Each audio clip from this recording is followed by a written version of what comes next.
joined the Labor Party when I was 16. In fact, the very first week I was 16, I rolled up to a Labor Party branch and said I'd like to join the Labor Party. I said, how old are you, boy? I said, I'm 16. They said, are you sure? I said, I am 16. They said, why do you want to join the Labor Party? I said, I want to join the Labor Party because I believe that the Labor Party is a political party that will improve the lives of working people.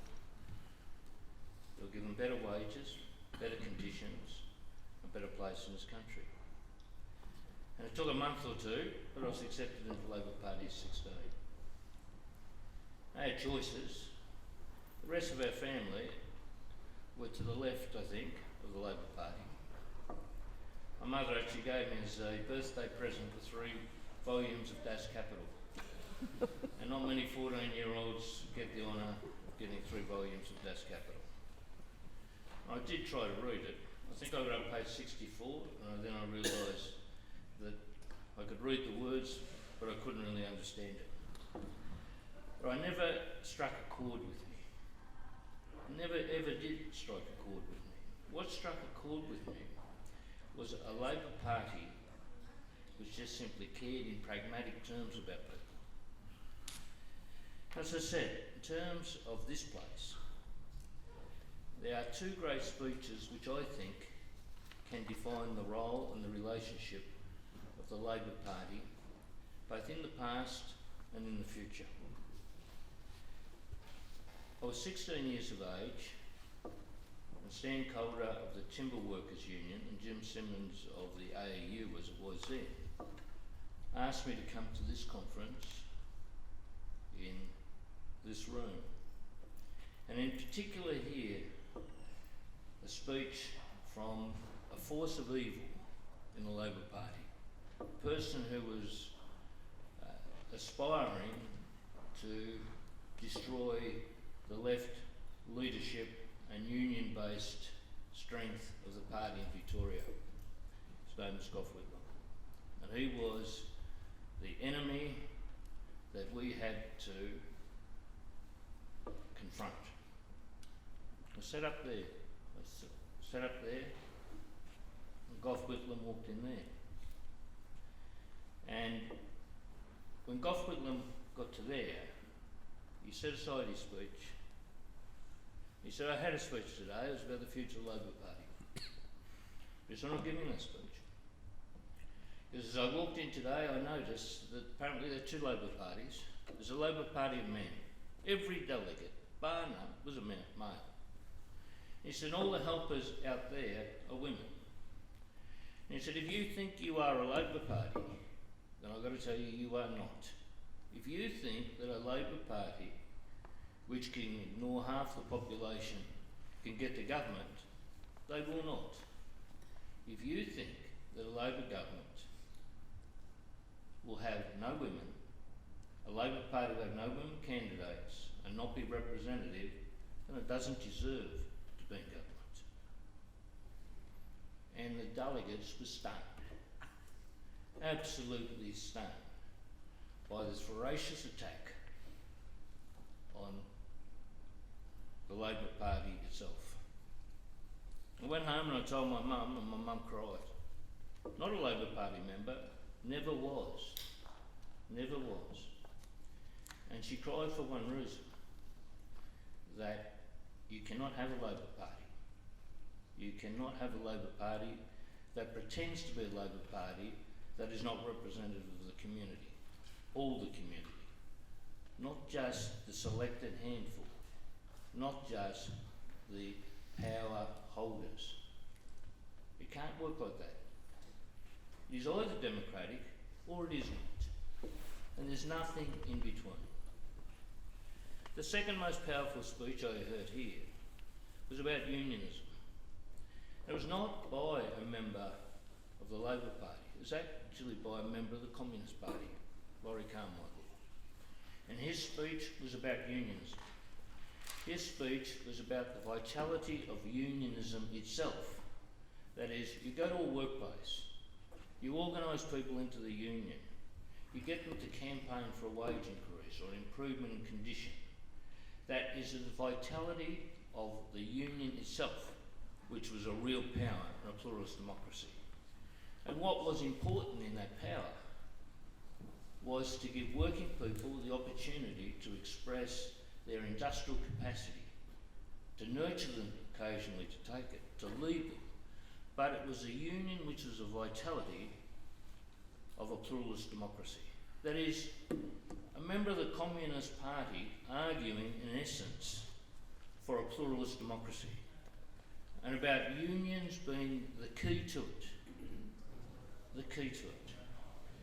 And that meant, of course, that in his perspective, the unions were first, and second and third. And the Labor Party was just an instrument along the way to be used as the occasion arose. For it was a union first, and the Labor Party second in broader political terms. That the independence of labour, independence of unions, rested in terms of its strength, in terms of the union movement. That it was in some sense a greater force, and more important force, an independent force. Now when I look at my balance sheet in life, I know this: I am a unionist first, to be honest. I have believed more in unions and participated in unions. I am a unionist first, but I am a believer in the Labor Party. I never was much of a practitioner in the Labor Party. Being on the admin committee for 7 years was one of the most difficult experiences of my life, I can assure you. And I didn't particularly like it. But I loved working for unions. I loved unions. So in terms of where my balance sheet lies, I'm a practitioner about unions and a believer about the Labor Party. And it's that reconciliation of both which I think defines the relationship between unionism in a pluralist democracy and a Labor Party and a parliamentary democracy. And it would be easy to say that we look back at the past and it was a rosy, loving relationship that always found happiness and harmony. Because it didn't, of course. The very two people that I talked about, Whitlam and Carmichael, were involved only incidentally in the great conflict of priority and timing between a Labor government and a union movement. Now here was a person, Gough Whitlam, who was bringing to the Australian community, Australian workers, a sense of vision and achievement greater than anybody for a generation. So what did we do? We had wages campaigns, took the shorter working week, ended up with a rate of inflation twice the rest of the world, when we had the source of the inflation, international crude oil prices, being half the rest of the world. It took a particular brand of stupidity in terms of that relationship to produce that result. We undermined one another. And the person who recognised it most was, in fact, Laurie Carmichael. When Gough Whitlam spoke at the 1975 Congress, he said a speech that was all about the future, and not one delegate there thought that there would be any future with Gough Whitlam. It was brilliant, but it was sad. It was incredibly sad. And I was standing next to Laurie Carmichael, and Laurie Carmichael said, "You know what, he didn't deserve this. He actually didn't deserve this.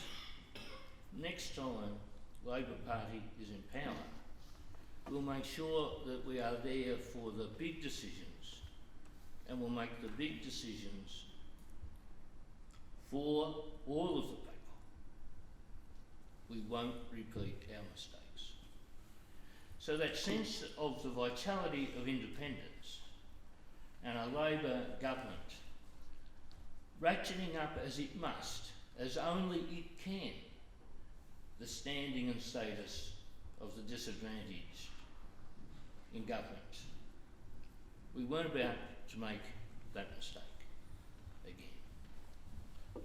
And that is why it was not just an accord, remember, between the Labor Party unions and the Labor Party government. In fact, the hardest group we had to convince, the ACTU, was in fact the Labor Party.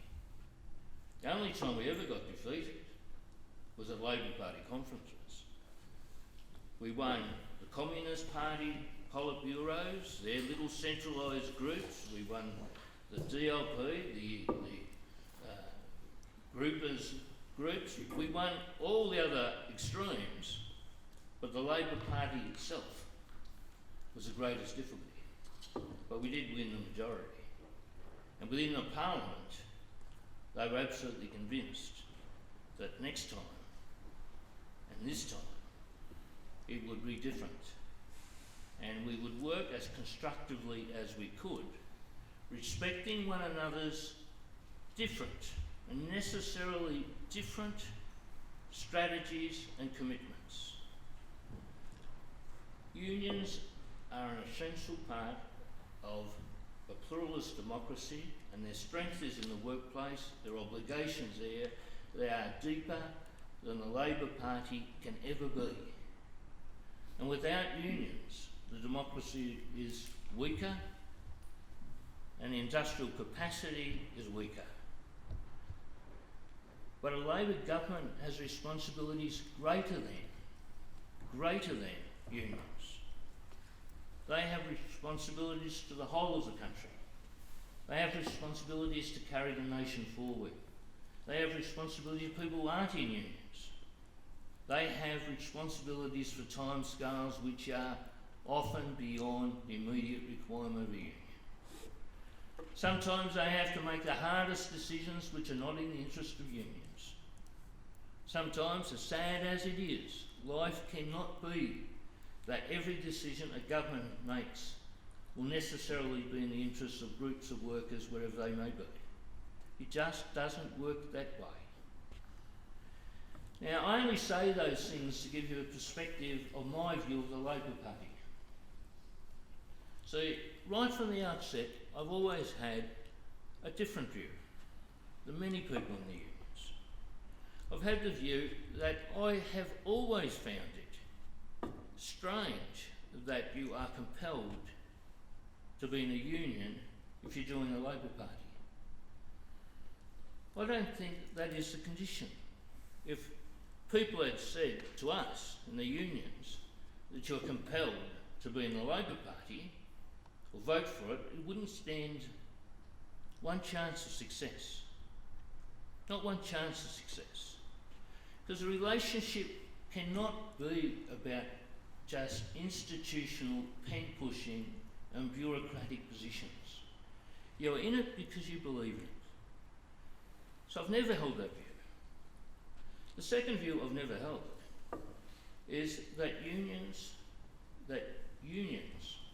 are the source of all the good candidates. In this party, in the 1960s, in this hall, in this room at the back, when we met to look at the Labor Party was run by the unions. I tell you, it was run by the unions here. I couldn't get to be an organiser, but I could get to be a candidate for the Labor Party. I wasn't good enough to be an organiser for a union, so people found a job as a Member of Parliament or in the Labor Party. The unions ran the show. The unions ran the show, I tell you.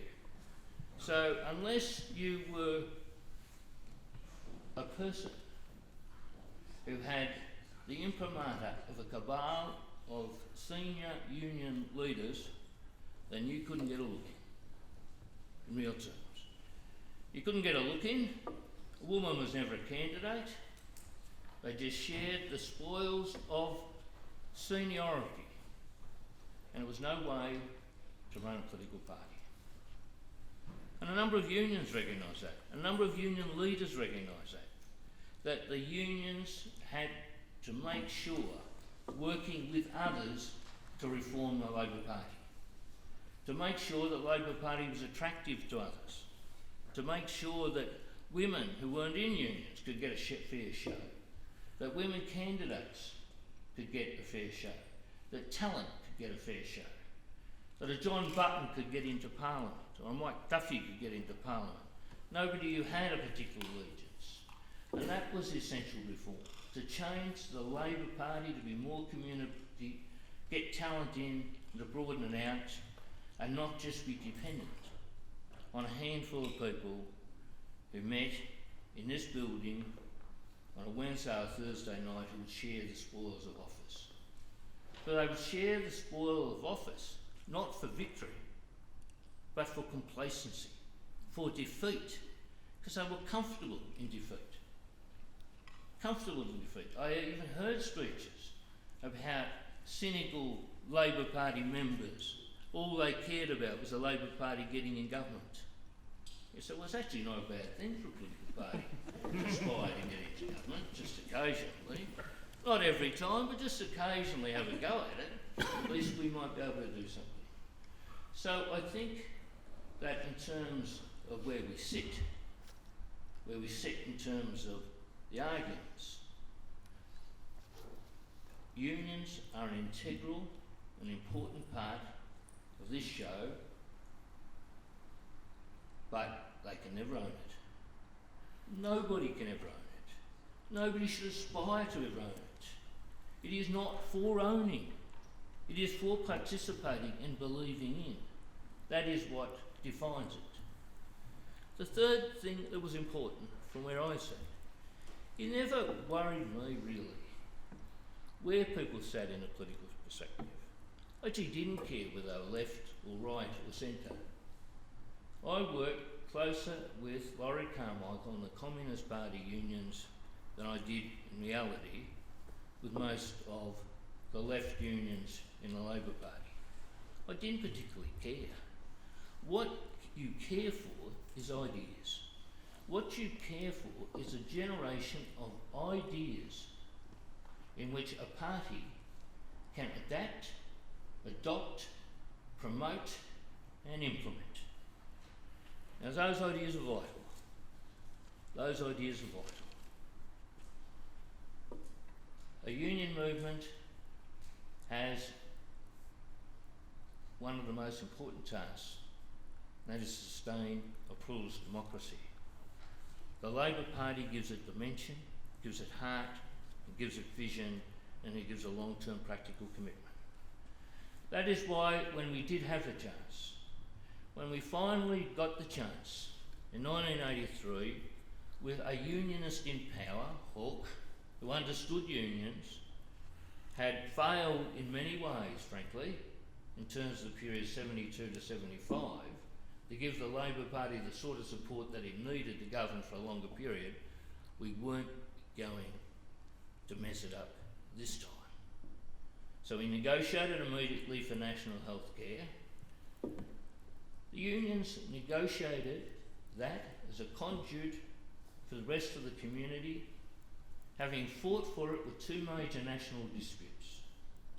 Not some weak-kneed, moderate, cooperative union, but tough-hearted people who wanted to establish for this country national health care.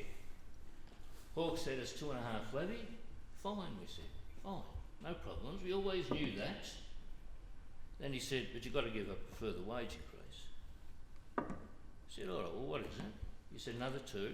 We're going to get 6 coming out of the wages pause. We're now going to get 4.3. We went to the union leaders.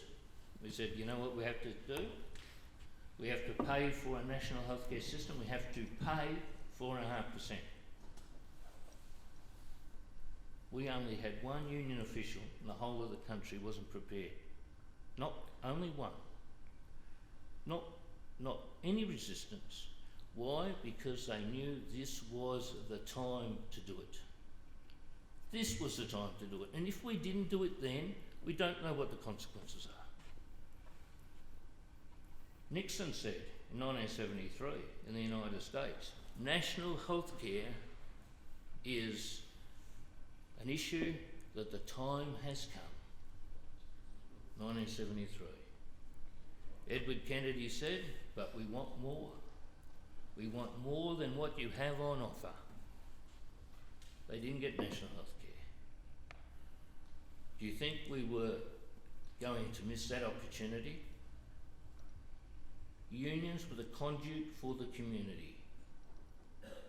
We could have got, for most of our members, and militant members, all of them, we'd already secured in a bargaining term, in a scuffle really, healthcare, and we could have easily gone out and got healthcare for a quarter of our workforce. But it was not the right thing to do, and we gave it up immediately. National superannuation, national minimum wage rates was what we had to pay. Now, we didn't understand this about the real political life, which is another issue facing the Labor Party here and unions, is that the real politic, the real purpose, the big changes that you can make are at national level. But the Labor Party and the union's strength, they are state organisations. Now, it was fine in the 1920s and 1930s when the state Labor government's out there introducing annual leave here and improving long service leave there, and they were sources of improvements.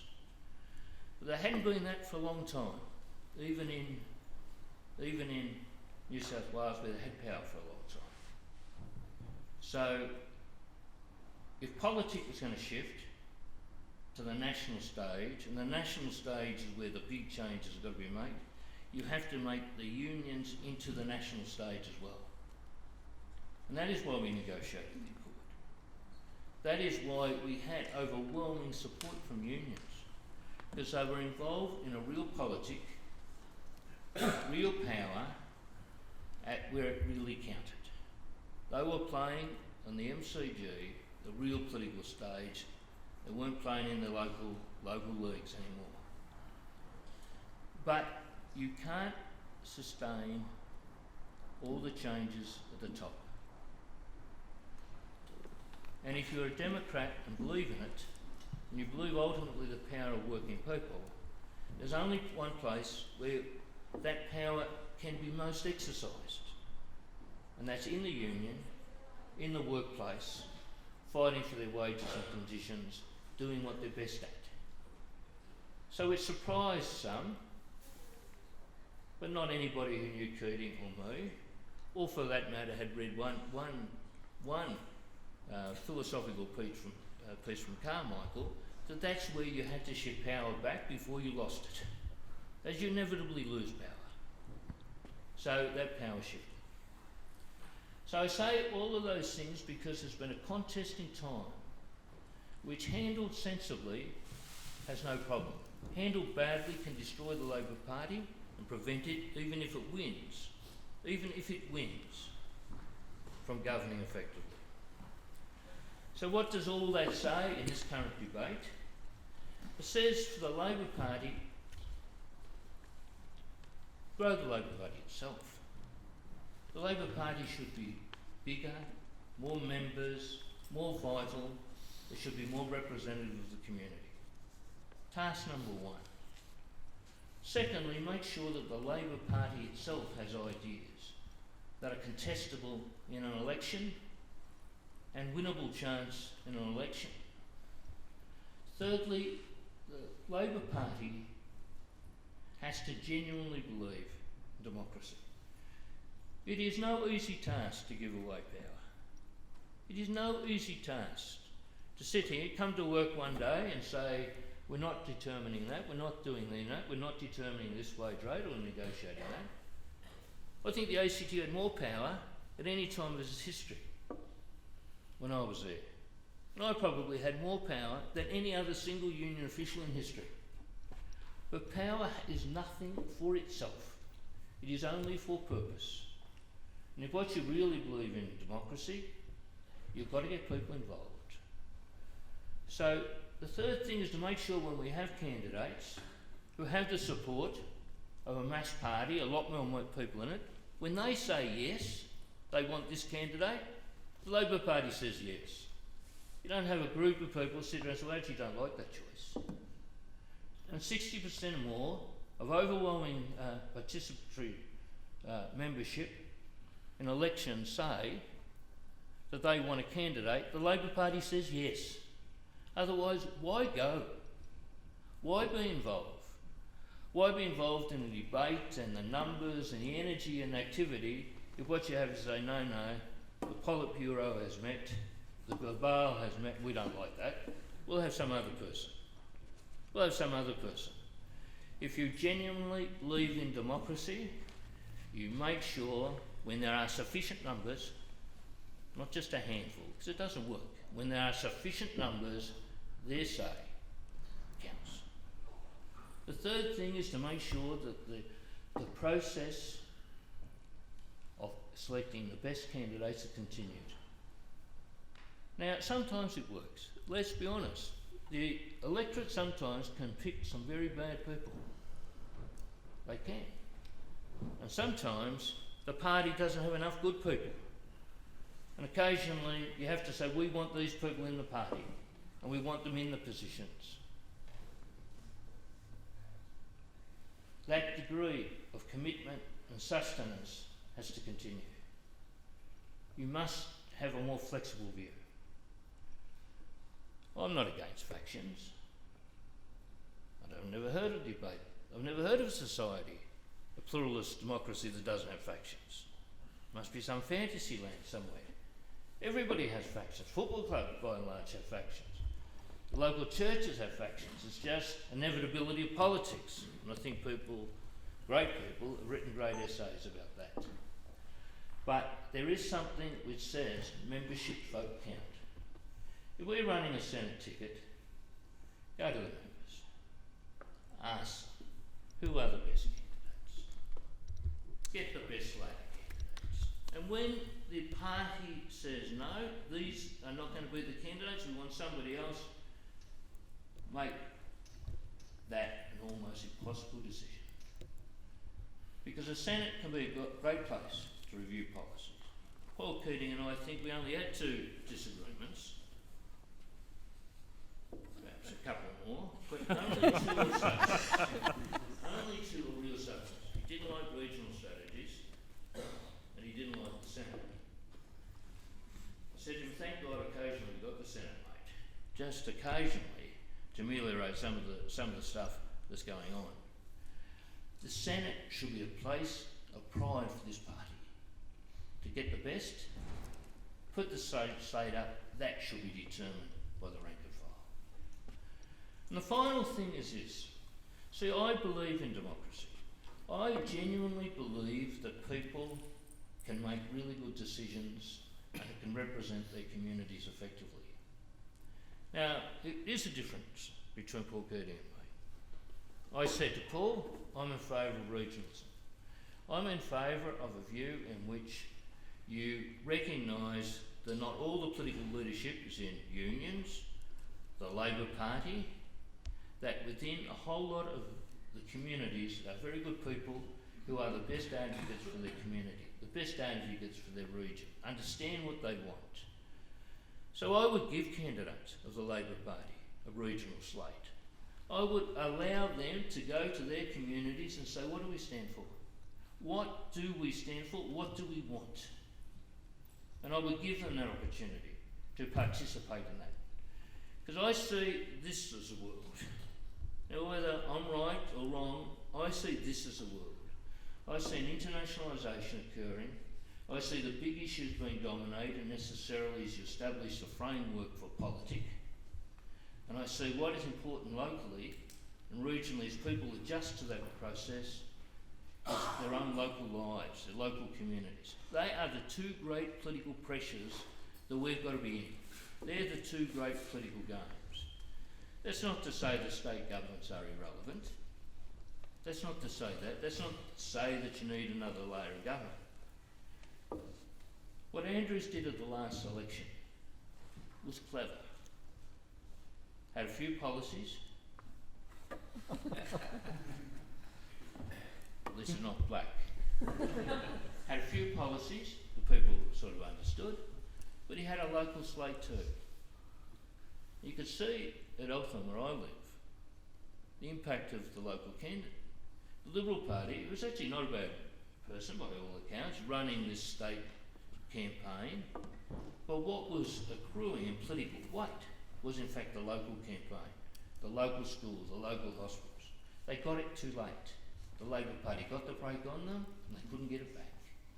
Because people can respond to ideas and they can respond to things that they see. So where do I sit in terms of reform? I say the Labor Party has got to be a vital democratic organisation. Do three things. I always liked the Charters, in the early part of the 19th century. I always liked them because you could read their document and it had 5 points. Karl Marx was very, very hard to read. I'm not saying Karl Marx wasn't effective, he was. But I like the Charters view of reform. Tell people 4 things, get them to understand what the 4 things are, and campaign for them. So, when I hear all this stuff about Labor Party reform, I ask, what is it you want? What I believe in is make the Senate a democratic process for Labor Party members. Get members to vote, get them to establish a slate. And I would even be a bit more flexible in terms of when people go in and whether they go out. The Senate should be a place for that. Secondly, make sure that in terms of the local electorate, don't cheat people. Don't say we're a very democratic party, join the party, get you involved. What ideas we have, we're not going to tell you any ideas, but get involved because we're going to run a low-level political strategy. And by the way, vote for a candidate. You vote for the candidate, or your candidate didn't get up because we don't particularly like it. It didn't quite fit the factional balance as someone else. That seat was promised. Make it clear where members vote substantially in favour of a candidate, that candidate gets up. The third thing is to make sure that people have a capacity, some independence, some ideas that they can get up and advocate for the people that they're representing in terms of the representatives. So about ideas, flexibility and democracy. And above all, in a sense, the greatest thing that a party can do is make sure it's got ideas. I hated the campaign a couple of times ago. I hated the campaign. I didn't hate it because it was a campaign you're going to lose. Because who could vote for it? Nobody understood it. We decided to write Australia small, so we write Australia down small and we have no ideas that anybody can really relate to. You know why? Because we have a really small target. Perhaps we can sneak into government. Perhaps it won't cause any problems. Nobody will be critical of an idea we had. And we can get to govern by chance. Well, so what? Have ideas. You either believe in the ideas and advocate the ideas, or you don't. If you believe in democracy, tell people what you believe in. Because you know what? The electorate hate it. They hate it. They hate politicians getting up and saying, oh, sorry about that, we broke the promise. We broke the promise. Another promise broken. Tell people what you believe and keep them. Make them keepable, sustainable, believable, but have ideas and challenge them and have the debate. So that's what I think the reform's about. It's about recognising that that's the key. Now you'll ask me about the relationship between unions. And unions are for me, in my balance sheet of life, probably more important than the Labor Party. Probably more important. I love unions. I believe in unions. I believe what they do in the workplace is essential. But they don't run the Labor Party.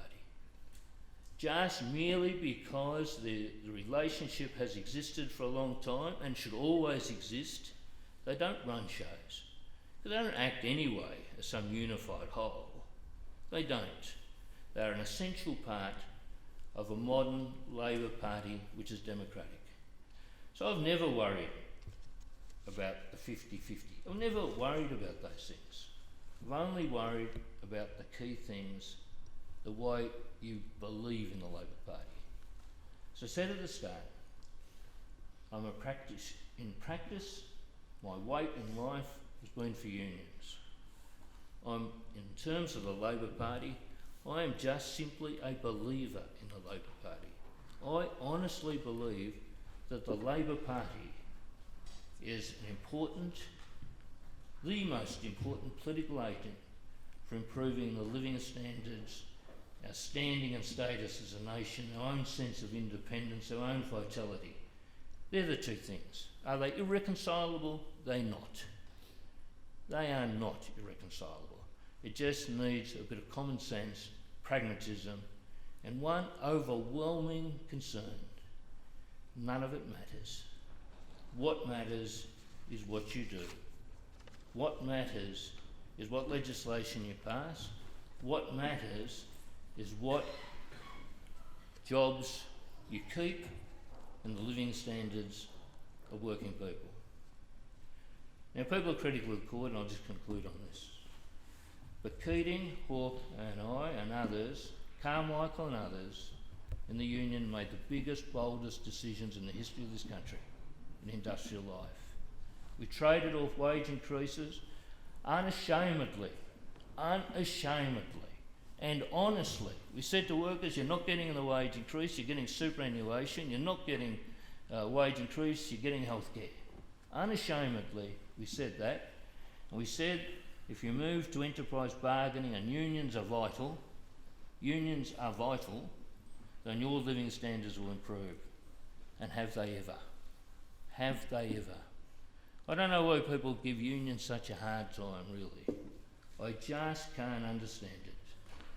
The living standards of working people under the tutelage and bargaining of unions have improved the living standards by 25% in real terms. I tell you what, when we were just out here battling without a Labor government, I thought every wage increase was a real increase, only to find that it ended up with higher inflation. We ended up worse. We hardly made a dent. In trying to improve living standards. Putting two things together, the government committed productive capacity and adaptive unions. That was a very important piece of Australia's current economic infrastructure and social infrastructure, about which could have never occurred without unions. And that's the truth of Carmichael's arguments, in part. He said the Labor government will come and go. This time we knew it was finished in 96. We'd planned for its demise in 95, we knew that. But we knew that if we were right, the big improvements in living standards, the continuation in terms of superannuation legislation would continue, and we would sustain a very significant improvement in living standards even without a Labor government. Why? Because unions. Why? Because of unions. Why? Because of unions. So it is not a contest, not a critical thing, but we've got to make sure that that social democratic model, which the rest of the world just thinks fantastic. They think this is one of the great social democratic models of the world that we also think is fantastic. And we can fine-tune it and make it work. Thanks.